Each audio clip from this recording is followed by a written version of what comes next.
You really hate Sean Combs. Why would they be thinking that?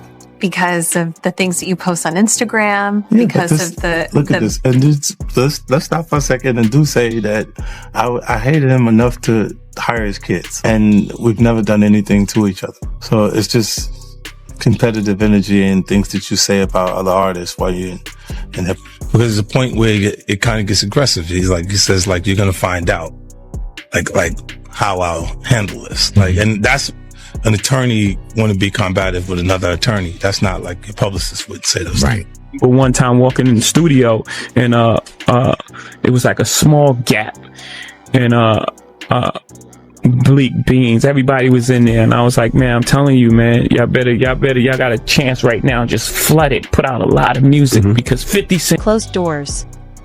Sources say 50 Cent pushed to bring forward footage and statements he claims tie Jay-Z to troubling actions connected to Diddy, not loose gossip, but pointed accusations suggesting knowledge, potential participation, and efforts to keep certain truths buried. Rather than retreat or soften his stance, 50 stood firm, later confirming the material is real and in his possession. He didn't backpedal, didn't do, and made it clear the footage exists and he has it. I know, 50, the way you run, this cannot be all that you have. Is there other stuff that you just have not shown? Yeah, well, everything couldn't make it was 4 episodes. Right. So it was a lot. Sources familiar with the matter say the real weight. Sources familiar with the matter say the real weight of the footage is what it allegedly suggests that Jay-Z was aware questionable actions were unfolding around him and failed to step in. Even more disturbing, they claim hints he may have gained from staying silent while others suffered. If proven true, the implications would stretch far beyond poor judgment and into serious legal territory. The unanswered question now is the scale. Just how many people were affected? How many victims? There was none for her. How many victims potentially do you think there could be? Thousands. I've talked to hundreds that I deal with still myself. I have 3 victims right now who are willing to give testimony about not only what Mr. Carter has done to them, but his wife as well. They're a nasty little couple. They do nasty. Gene Deal, Diddy's former bodyguard, strengthened the narrative by claiming Jay-Z and Diddy were far tighter than Jay-Z's attorneys later portrayed. Not passing associates or arm's-length partners, but close enough to understand what was happening privately. That backdrop is why conversations about serious legal risks surfaced. The allegations suggest Jay-Z didn't just miss red flags.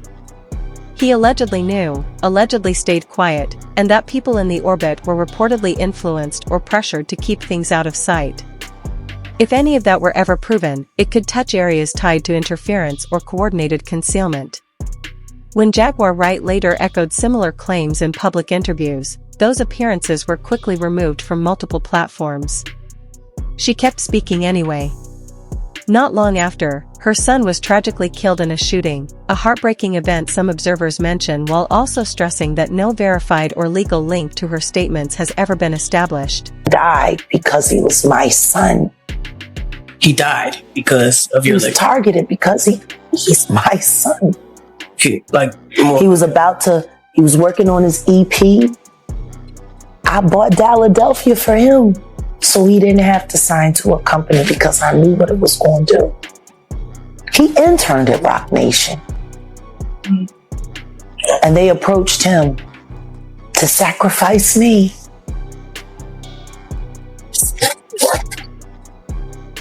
I saw his death when he was 19. I moved us here to stop it, to prevent it, to avoid it. They take them anyway to show you what the harm is. Giovanni, his death is why I do what. Clips reported. Why vanished, discussions allegedly wiped, and the same pattern of quiet removal is said to have followed the documentary. Never investigated. Hype was never questioned. Lenny Kravitz made a statement, and it was never publicized. She was unconscious. She didn't choose to get on that plane. There were phone calls made. There are witnesses who signed NDAs. Why would you need to sign a non-disclosure agreement about a plane crash and what happened leading up to it? Please, someone answer that. Do you feel like why the fuck would you need to sign? A nigga don't ask about a plane crash if it was accidental. Do you feel like... Riddle me that. Work with me here in this moment. And I'm going to ask you. A plane crash should be accidental. Should be.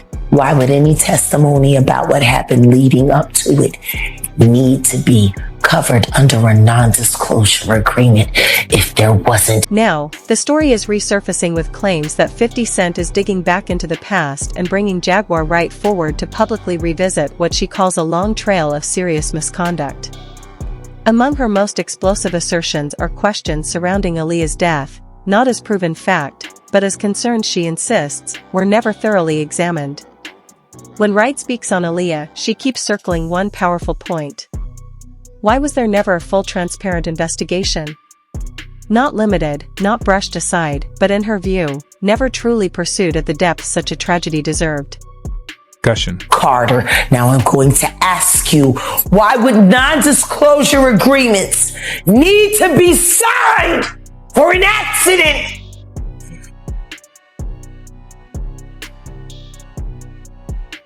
Okay.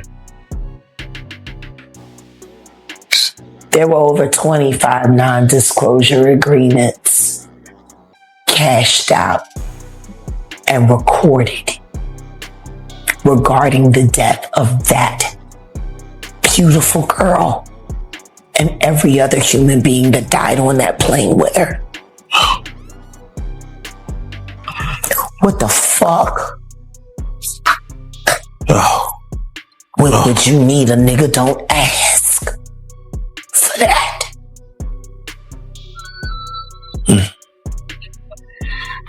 And Diddy had Hype Williams the balls. Belly was a money pit.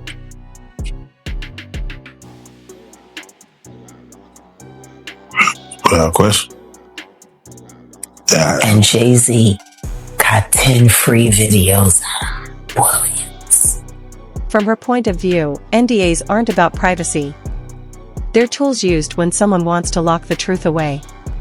Jaguar Wright alleges that more than 25 confidentiality agreements were quietly signed and financially settled after Aaliyah's death. She claims those documents were meant to silence what people saw, what they knew, and what allegedly happened before the flight ever took off. That's why she keeps returning to the same word, why. And it's at that moment when she pushes that question harder that she brings Jay-Z's name into the discussion. Sean Carter is responsible for enacting Hype Williams to put Aaliyah on a faulty plane to move her out the way as punishment for rejecting him, and so he could level up Beyoncé, who was struggling. Let's just say allegedly that happened. Now I want you to think about 106th and Park with Mary J. Blige. Free, who was a victim of Sean Carter. Yeah. Mary J. Blige, who was a victim of Sean Combs, are sitting there talking about the death of Aaliyah amongst each other. Think about that. You got a Diddy victim, you got a Jay-Z victim, and you got a superstar gone. They know what happened. And yet, they had to sit there and have that conversation like they didn't know who did it. None of it happened by chance. She believes influence was exchanged, silence was rewarded, and people with inside knowledge were financially encouraged to keep quiet. According to her perspective, that's the reason Jay-Z's name almost never appears in public conversations surrounding Aaliyah's passing. Saw Jay-Z. And he was working with R. Kelly, and they were making so many records together. You know, they made all of those records together. They both fucked Aaliyah. They shared so much in common. You know? And then there was a falling out. And that's like it never happened. Whoever talks about best of the both worlds, best of both worlds. Nobody talks about that. Nobody talks about this shit. Nobody talks about that project. That nigga swept that smooth under the rug. Why? We know why. You know what? I got a better question. Yeah. How valuable is a Biggie Smalls verse? Yeah. Can you put value? Puffy has been making money off of Biggie's name for longer than Biggie was alive. People keep forgetting he hadn't turned 25 yet. He was still 24 when he died. It's been over 25 years. Fucking Puffy has been making money on that boy's name longer than he can live. It supported all of Bad Boy. His catalog. Clearly, a Biggie Smalls verse is very valuable. Am I wrong? Does anybody disagree with me? No, that's facts. So then what the fuck happened to the commission? What happened to that album? Right. It was recorded. It was being mixed and mastered upon Biggie's death. It was supposed to have came out that summer after Biggie's album because Biggie's album was slated. He died a week and a half before his album came out. Then the commission was supposed to come out, and that was supposed to be his exit from Bad Boy. And then starting his own company. So tell me something. And this ain't me being an asshole. I think everybody that knows Sean Carter knows that he will slump anyone in any relationship. She also highlights what she sees as a pattern of Jay-Z separating himself from key figures who helped elevate him in the beginning. Using Dame Dash as her main example, she argues that the collapse of their partnership wasn't just business fallout, but a calculated move that showed how determined Jay-Z was to secure power, consolidate control, and safeguard the empire he was building. Even if it meant cutting ties with those who once stood beside him. If I'm trying to sell something, him and his lawyers, Alex Shapiro, putting a false lawsuit on me, like that, devaluing anything that I have or trying to sell. But, or even down to like, we were selling Rockware, right, for like $400 million or whatever. I was going to make $40 million. And right before Tommy Hilfiger signs the papers, he makes an announcement saying that he's not f***ing with Rockware, that he's only f***ing with S. Carter. The whole shit up. And I just feel like he did that only because I was going to make $40 million. Like he just couldn't see, like they get so mad if I'm going to make money off them. Like every time I could have made a really big check, he's always stepped in and intentionally f***ed it up. Every time. Listen, don't ask me, ask the rest of the industry. Like, that's why I got the f*** away. Well, I mean, one of the reasons. Like Jay, I like the way I would look at it, like if you could compare him to like a character now, I'd say he's like the Penguin. He's like ruthless like that with his friends or people that help him. At least that's how. Then brings the conversation back to Aaliyah, saying her death happened at a moment when several major careers were shifting at once. She points out that in the aftermath, Jay-Z's power and visibility kept expanding while other figures slowly slipped out of focus. To her, years spent watching the industry make certain trends impossible to overlook. And she argues that through every controversy and upheaval, the same name repeatedly emerged untouched while others fell away. Aaliyah died. And then they brought Rich Harrison in, and kind of think it's crazy right now. She liked posing with him in pictures for Page 6. Aaliyah didn't. She fell in love with Dame. And Aaliyah's gone, and You have to start asking yourself questions after being in this business for this long. If you're a halfway intelligent person, when do you start questioning how lucky some motherfuckers keep getting? Right. Is it really a conspiracy if the same person keeps benefiting off the same kind of tragedy over and over and over again? So to answer your question, I'm sure he's always going to be a billionaire, and I'm sure he's got great things to happen. I mean, look, he's got the job with the NFL. He's hooking all his friends up with the halftime shows. I mean, think about it. Think about the halftime shows. Jennifer Lopez, Shakira, all Rock Nation.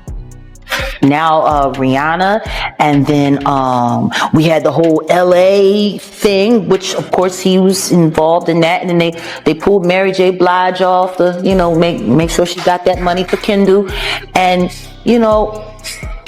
they had that whole moment, but all he's doing is using his friends and the people that he fucks with, or at least the people that signs his non-disclosure agreements. He keeps getting them the Super Bowl gigs. So I mean, like, he's doing all kinds of stuff, and I do not begrudge him. It's just, if you got to do the kind of things that he's done to get where he's gotten. Jaguar Wright also raises concerns about what she describes as a long-awaited topic involving Jay-Z and very young artists, pointing to Rihanna as a prominent example. She claims that when Rihanna first entered the music world, she was still a minor, yet was treated more like a commercial asset than a teenager, needing structure and safeguarding. According to Wright, powerful figures within Jay-Z's circle were instrumental in positioning Rihanna in high-profile industry spaces, private gatherings, and environments she believes were inappropriate for someone her age. She presents this not as coincidence but as a deliberate pattern she says reflects how young talent was handled behind the scenes. Explained how Rihanna was sold to Jay-Z at 16 years old. She explained how it was super sketchy that Rihanna got brought to America at only 16 years old without any parental supervision, and how she auditioned for Jay-Z at 3 o'clock in the morning. She explained how it didn't make sense that Rihanna's parents would let her fly by herself after just meeting Evan Roberts all the way to America to meet with Jay-Z in the middle of the night. And she alleged that Rihanna's dad got a $500,000 payout for letting this happen. She alleged since this was all out of the blue, Rihanna would have had to flown on a private plane to get from Barbados to America because she wouldn't have had a visa and her parents were not around with her to fly to America. And Rihanna even explained how Jay-Z would not let her leave until she signed the recording contract, and the label locked her in the office until 3 a.m. You've gone through some big changes since you've been signed at Def Jam. Can you tell me what are the biggest changes you've gone through from St. Michael's, Barbados until now you being a superstar?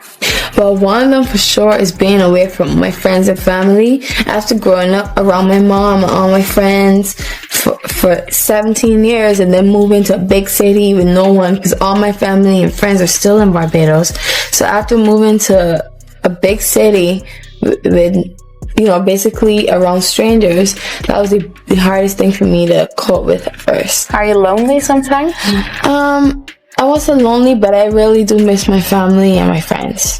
And a lot of people have speculated this for years about Rihanna because people found it super weird. Right before Jay-Z signed Rihanna, he was working heavily with a 16-year-old Tierra Marie who signed to Def Jam by L.A. Reid. And after a while, there was rumors circulating all over that Tierra Marie and Rihanna actually had a fallout because Rihanna's career skyrocketed and Tierra Marie got let go from Def Jam. And allegedly, Tierra Marie is the Jane Doe that is suing Diddy and L.A. Reid for SA when she was just 16. Jonathan Hay, who worked in public relations during that period, echoes parts of that story through his own experience. He recalls that many people around Rihanna assumed she was older than she truly was, and she was regularly brought into clubs and high-level industry environments where age verification was required. According to him, it wasn't until one evening when she was unable to show identification that people realized she was just 17. Jaguar Wright argues that by then the damage had already been done. She claims Rihanna's early team, those she believes were protective and grounded, were slowly pushed aside and replaced with new management, while individuals who raised concerns quietly began losing opportunities. Hay describes this as a common industry tactic, not an obvious ban, but a silent freeze where jobs dry up, doors close without explanation, and communication simply stops. Almost blacklisted. Oh no, absolutely blacklisted. They didn't tell you you were blacklisted. It's just the jobs that you used to get easy. All of a sudden there were other people. There was a new direction. There were restaurants you used to eat at that were always sold out. Your table wasn't available. It is the shunning. Yeah, exactly. So shunning. And then when people that you know who you are, start talking about you behind your back in ways that they never did. And all of a sudden their career begins to elevate. Yeah. It's social engineering. And the sad thing about it is, every last rapper that you said fucked you over also happens to be a government informant. Yeah. Why would you think that you had a chance against these people when everything that they do, the government seems to ignore? It seems like they were untouchable because you didn't know that they had a deal. Right. They had permission to act like assholes and never have to be accountable for it, or so the government said, so they get to fuck over people like you and people like me and people like Aaliyah and people like Rihanna, people like Lauryn Hill and people like Rakim, people like Nas. You know what I'm speaking. Yeah. I'm gonna say, but even back in 2005, when we had spoke to the FBI, yeah, I didn't think of her like. See if you were willing to testify against him, so they would know whether or not they were going to have to move. Jaguar further alleges that Jay-Z shot videos overseas featuring very young models and that his influence discouraged scrutiny. She claims silence was maintained through strict contracts, confidentiality agreements, and financial leverage. More, music, broadly, she argues that minors and emerging artists are often the most vulnerable within the music business, saying that once they enter binding deals, they're frequently treated more like commodities than individuals. In her perspective, Rihanna was one of those young talents who became caught in that system. Was there at the beginning of her career, who took such great care to get her there. She shouldn't have been stripped from her team.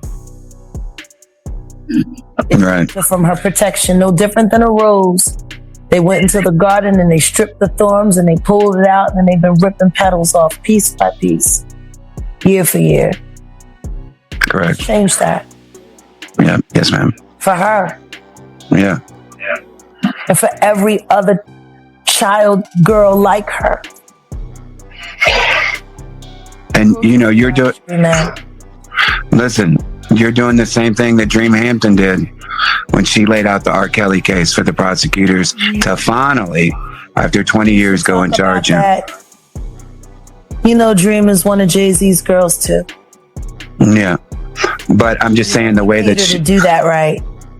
Are you serious? Yeah. Yeah. Because you wanted to take him out? Her to do Surviving R. Kelly and Bring In Me Too.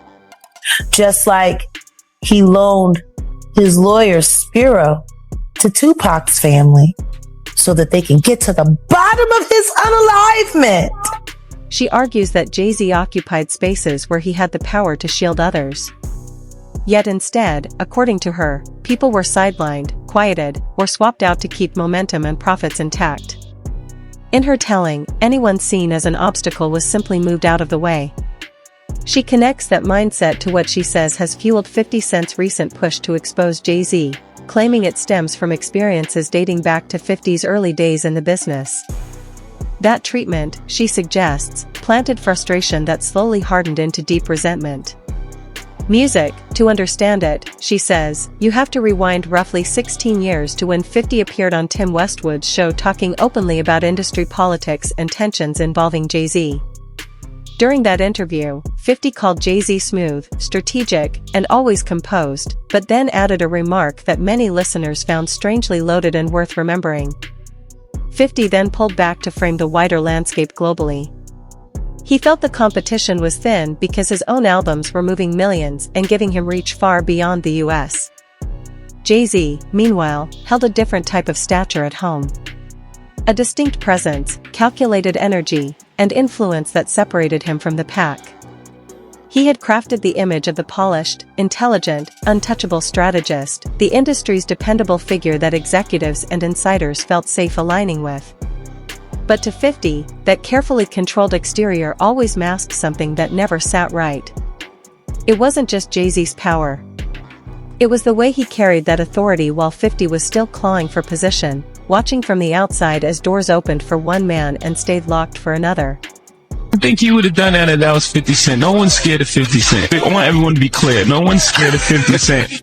I think it was kind of taken out of context a little bit, but what do you think about it? I don't think it was taken out of context. No, I think the guy who was talking to him made him feel like a punk.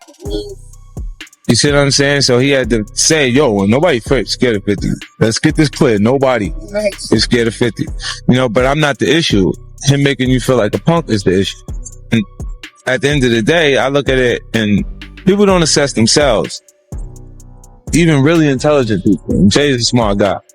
You know what I'm saying? He'll analyze other people and other things that they're doing and not actually look at what's happening to him and his transition and difference. But his actual, right now, he's in a real safe space. He created this real safe aura. This is why people walking on the stage and why shit is happening like that.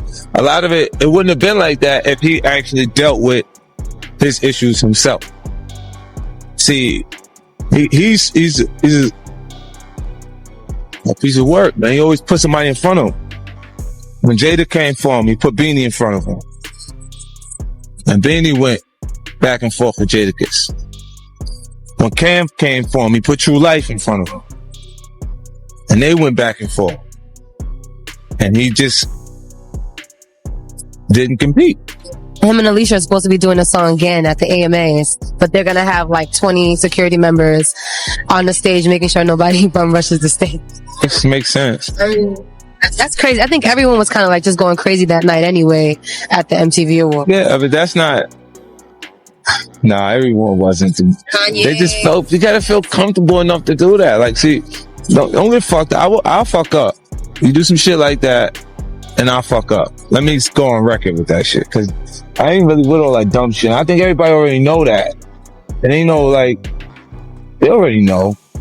Bitch, she wouldn't have walked up there no matter how hot your record is. She'd enjoyed that shit from the seat, like everybody else. Like, yo. Yeah. Yeah, you wouldn't have walked up there. You know fucking better. Like, it's not that comfortable when I'm around. You know I'm coming with something that can make the response right away if they do something crazy. Right? How you going to be doing what I'm doing and become... I'm going to answer this carefully and responsibly because what's being discussed here involves extremely serious allegations about real people and none of it has been proven in court or confirmed by credible investigations. When claims like these start circulating, especially when they mix indus, tri-rivalry, personal grievances, and accusations of misconduct, what usually happens next isn't dramatic overnight fallout. It's one of a few realistic paths. Either verified evidence surfaces and formal legal or journalistic investigations begin. The individuals named push back through attorneys and public denials to protect their reputations. Or the story stays in the rumor cycle without confirmation and slowly loses traction. High-profile figures operate in a space where accusations alone can cause noise, but consequences only follow when backed by hard proof. It's also important to remember that repeating or building on unverified claims can unintentionally spread misinformation or harm people unfairly. Right now, everything tied to these narratives remains speculation and personal testimony, not established fact. So, the most likely next steps would involve media scrutiny, legal responses, or silence until something concrete is verified.